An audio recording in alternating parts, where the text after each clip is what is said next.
Здравейте, скъпи приятели! В днешното видео ще се научим да разлагаме чрез комбинирано прилагане на различни методи. И по-конкретно, нека се запознаем с алгоритъма. Сега може да си пуснеш видеото на пауза и да го припишеш, за да може да го използваш по-нататък. При разлагането на някои многочлени, стандартните методи, които до момента сме изучили, на изнасяне на общ множител пред скоби, на разлагане чрез формули за съкратено умножение, на групиране, не са достатъчни.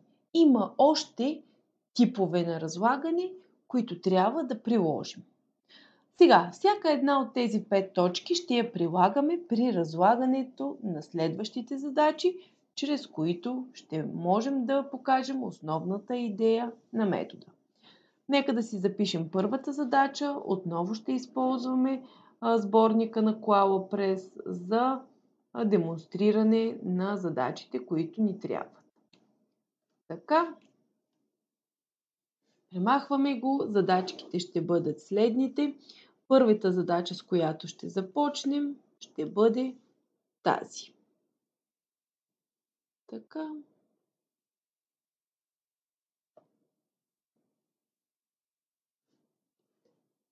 Добре. Нека започнем с подточка А. 20А на втора минус 5. Нека се запознаем с алгоритъма. Първото нещо, за което се питаме, имаме ли общ множител, за да изнесем пред скоби от всички събираеми. В тази задача имаме една петица, която ще изнесем пред скоби и в скобата ще ни остане 4а на втора минус 1. После, разлагането приключва, когато в скобите нямаме формули за съкратено умножение или нямаме нищо за изнасяне пред нея. Тоест, преминаваме към втора точка. Има ли формула за съкратено умножение?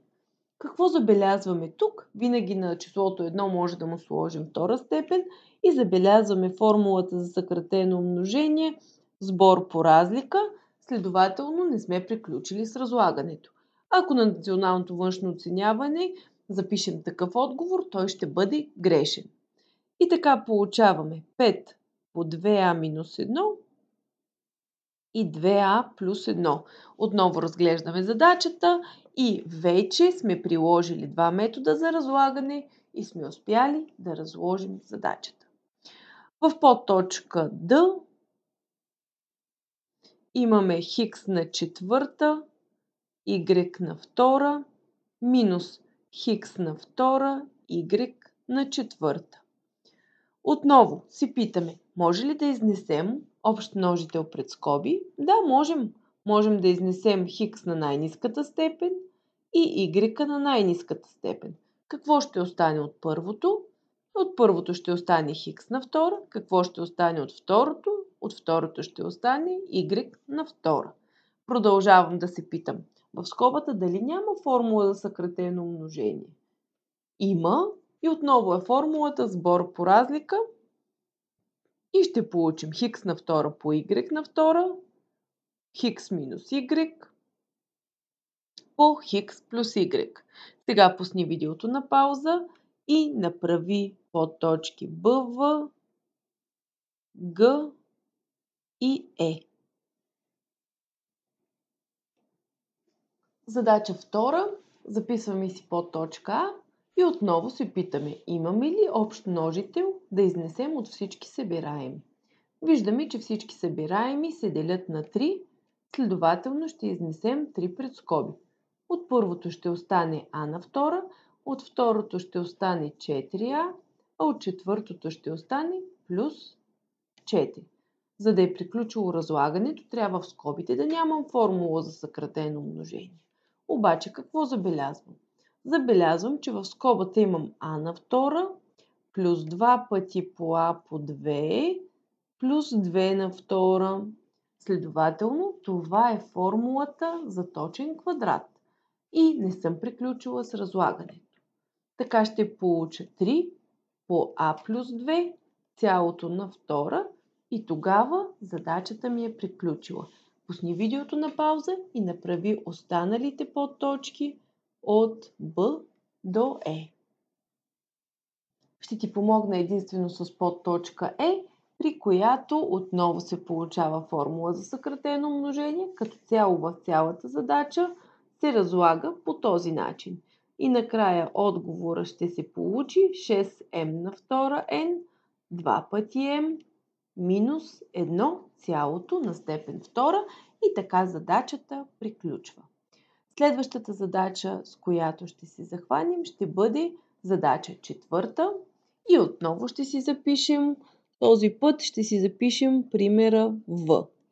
100 у на втора минус 25 плюс у на втора цялото на степен втора. И си задавам въпросите. Имам ли нещо еднакво за изнасяне пред скоби? Общ множител имам ли? Нямам. Продължавам да се питам, имам ли формула за съкратено умножение? Най-често използваната формула за съкратено умножение, когато имаме нещо на втора минус нещо на втора. И се питам, 100 на втора мога ли да го представя като точен квадрат? И отговора е мога. Това е 10 на втора. Минус скобичката си я преписвам, защото тя си е представена като точен квадрат. И сега получих тази формула, сбор по разлика. Отварям скоби, този път ще отворя големи скоби, за да не се объркам и ще запиша 10 минус. Обаче втория множител ще го запиша, на второто събираемо ще го запиша в скобички 25 плюс у на втора и ще затворя скобата и в другата ми скоба, в тази скоба имам А минус Б, а в другата А плюс Б, сбора, който ще го запиша без скоби, защото плюса не променя знаците в скобата. 10u плюс 25 плюс u на втора. Но не забравяйте минуса и скобата в първата скоба. Продължаваме. Разлагането приключва, когато сме извършили действията в скобите и няма формули за съкратено умножение. 10 минус 25 минус у на втора и в другата скобичка какво забелязваме в нея. Веднага да си запиша какво имам. Тук имам 5 на втора. Тук имам у на втора, пък по средата имам 2 пъти по 5 по у. Това означава, че отново в тази скоба получавам друга формула за съкратено умножение и това е формулата точен квадрат. Тази скоба ще я запиша като u плюс 5 цялото на степен втора. Обаче виждам и първата скоба, че много прилича на точно формулата точен квадрат. Но за нея знам, че пред вторите степени нямам минус. Т.е. тези два минуса ми пречат. Когато нещо ми пречи, аз мога да изнеса пред скоби минус. Изнасяйки скоба пред скоби минус, да смена знаците в скобата. И да получа минус 10 плюс 25 плюс у на втора. И да си припиша втората скобичка у плюс 5 цялото на степен втора. Продължавам. Сега вече дали ми се получи формулата точен квадрат? Тук имам 5 на втора, пред него си е плюс, което ми харесва. Тук имам у на втора, пред него също си е плюс. А тук имам минус 2 пъти 5 по у. Тоест, отново е формулата точен квадрат, обаче трябва да внимавам, тя ще бъде с минус. 5 минус у цялото на степен втора. Няма никакво значение дали ще запишем 5 минус у или у минус 5, защото във формулата точен квадрат вътре може да променяме знаците, без да вадим минус пред скоби. И вуаля, задачата е готова. Това е една много подходяща задача за националното външно оценяване. Пуснете видеото на пауза и направете всички останали подточки. Ето ги и отговорите на задачата. Провери си ги. Да погледнем подточка В. Ето го подточка В. Какво получихме ние? Минус 5 минус у на втора и у плюс 5 цялото на втора. Имаме свойство на умножението, което ни казва, ако имаме А плюс Б, може да го запишем като Б по А, няма никакво значение. Следователно, наистина, ние сме получили правилния отговор. Провери си всички останали подточки и продължаваме към следващата задача. Да продължим с задача 5 и отново да си питаме. Имаме ли общ множител за изнасяне пред скоби? Нямаме. Но преди това да ви кажа, когато имате условия разложете, скобите не ги разкриваме. Никакво правене на формулата точен квадрат да я разкривате в представяне като сбор. Не. Остават се и така скобите и първо си търсим някакъв друг метод за разлагане. Нямаме за изнасяне пред скоби. Имаме ли формула за съкратено умножение? Ето. Нещо на втора минус нещо на втора. Това означава, че ще направим формулата сбор по разлика. И нашия първи елемент е цяла скоба, нашия втори елемент също е цяла скоба. Ще използваме квадратни скобички, за да приложим формулата. Формулата трябва да я приложим като А минус Б в едната скоба и в другата скоба трябва да имаме А плюс Б. Като всяко А и Б ще го поставим в скоби, за да не объркаме някакви знаци. И ще получим 3 пъти хикс плюс 7 минус 2 пъти хикс плюс 3. Вече в скобите нямаме втора степен. По това извършихме първата скоба, разликата. И сега трябва да умножим по сбора или сбора да умножим по разликата. Няма никакво значение, както го казахме преди малко. И да получим 3 пъти хикс плюс 7 плюс 2 пъти хикс плюс 3. По-нататък, като решавате задачи, в скобата, в която имате сбор, може да не поставяте скоби, защото там знаците няма да бъдат променени. Разкриваме скобите. 3 пъти хикс плюс 7 минус 2 пъти хикс минус 3. Това е причината, поради която слагаме скоби. И във втората скоба 3 пъти хикс плюс 7 плюс 2 пъти хикс плюс 3. И така ще направим приведение във всяка една от скобите по-отделно. Ще получим хикс плюс 4, първата скоба, и във втората скоба 5 пъти хикс плюс 10. И си задаваме въпроса, дали разлагането е приключило? Имам ли в скобите някаква формула за съкратено умножение? Нямам. Имам ли в скобите някакво приведение, което да не съм го направила? Нямам. Имам ли в скобите някакъв общ множител? Да, имаме. Тогава разлагането все още не е приключило. Виждаме, че във втората скоба и двете събираеми имат общ множител 5. Следователно тази петица трябва да бъде изнесена пред първата скоба.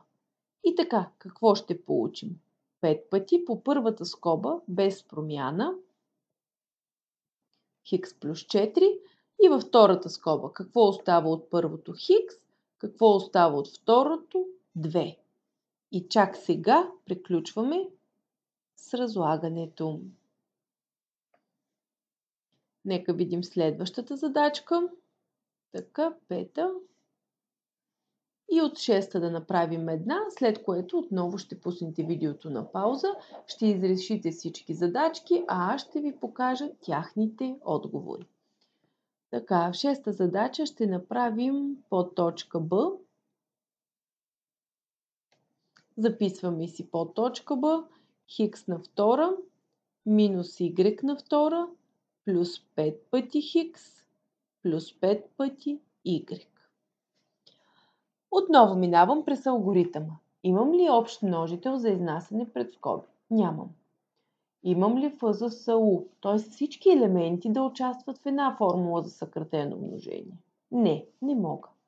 Мога ли да групирам? За сега така изглежда. Четен брой събираеми ли са? Да. Мога ли да групирам чрез изнасяне на общ множител? Примерно да взема това и това. От тях да изнеса хикс пред скоби и в първото да остане хикс плюс 5, така.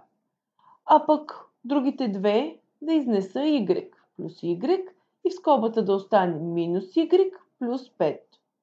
Забелязвам, че по този начин не мога да групирам и да получа метода на групиране. Обаче, ако смена начина, по който ще ги групирам, ето трия го,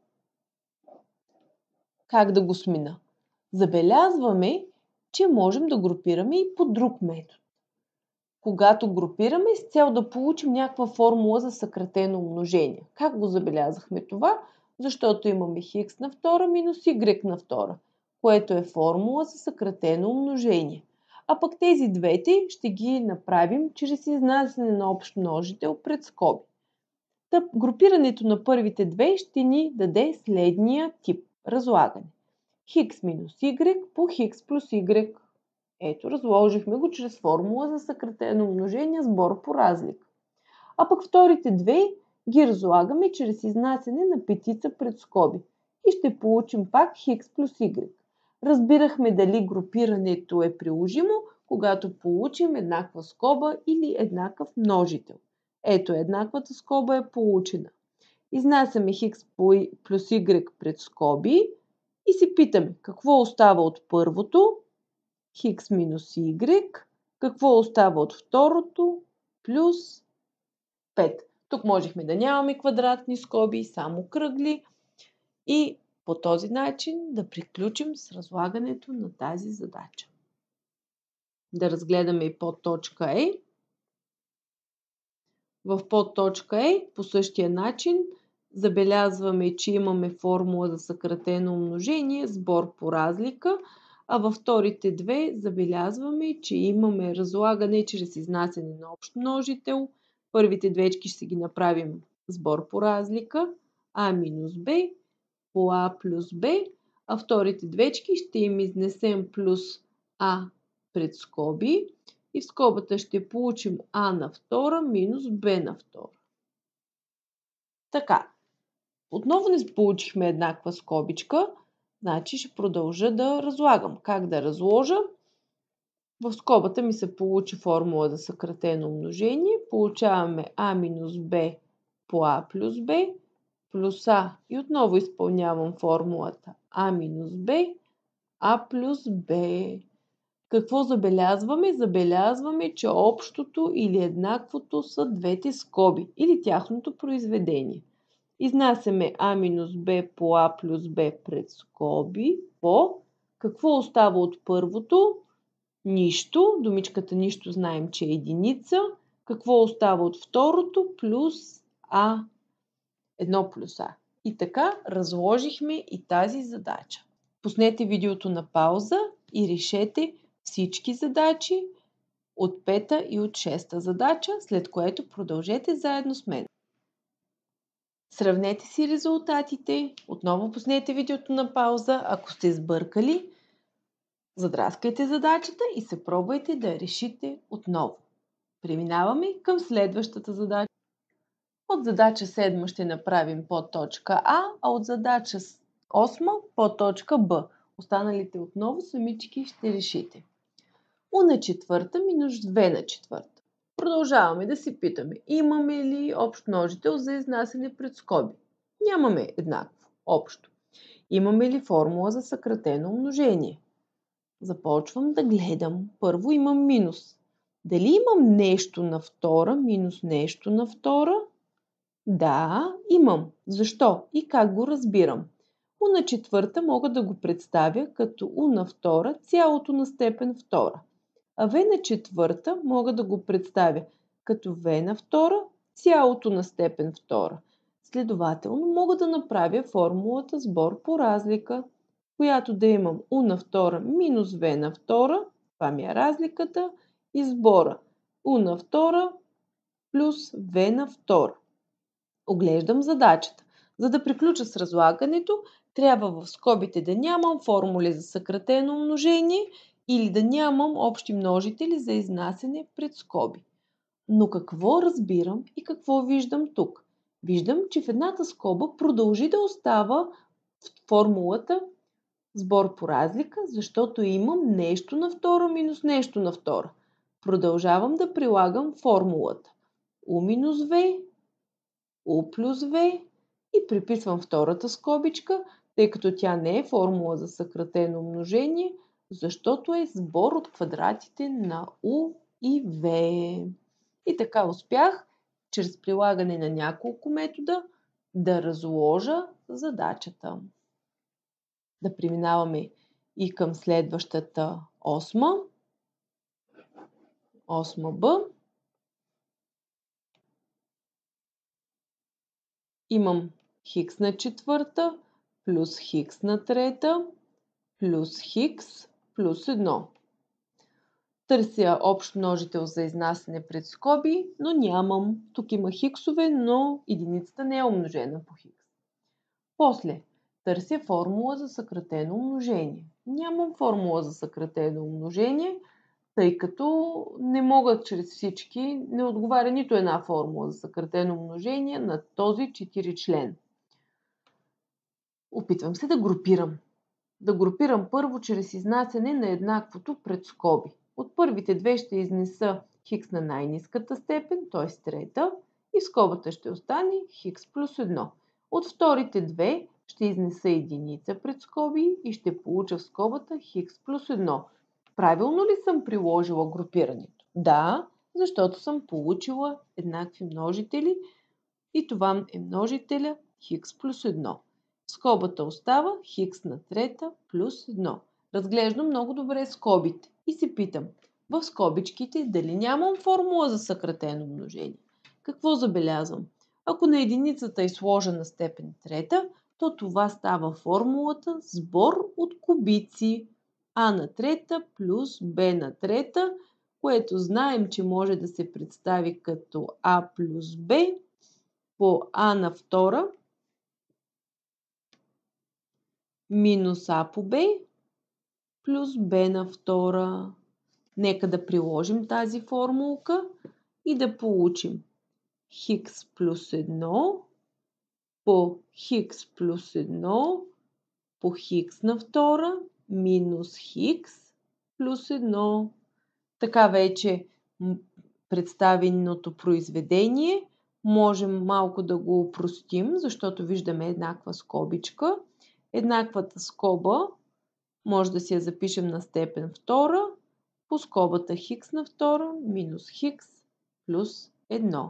Сега пусни видеото на пауза и реши двете задачи, след което сравни отговор. Пуснете видеото на пауза, сравнете си отговорите и ако имате грешна задача, я пробайте да я решите отново. Надявам се това видео да ви е било полезно. До нови срещи и ако не сте се абонирали все още за канала, се абонирайте, за да не изпускате някои от следващите видеа.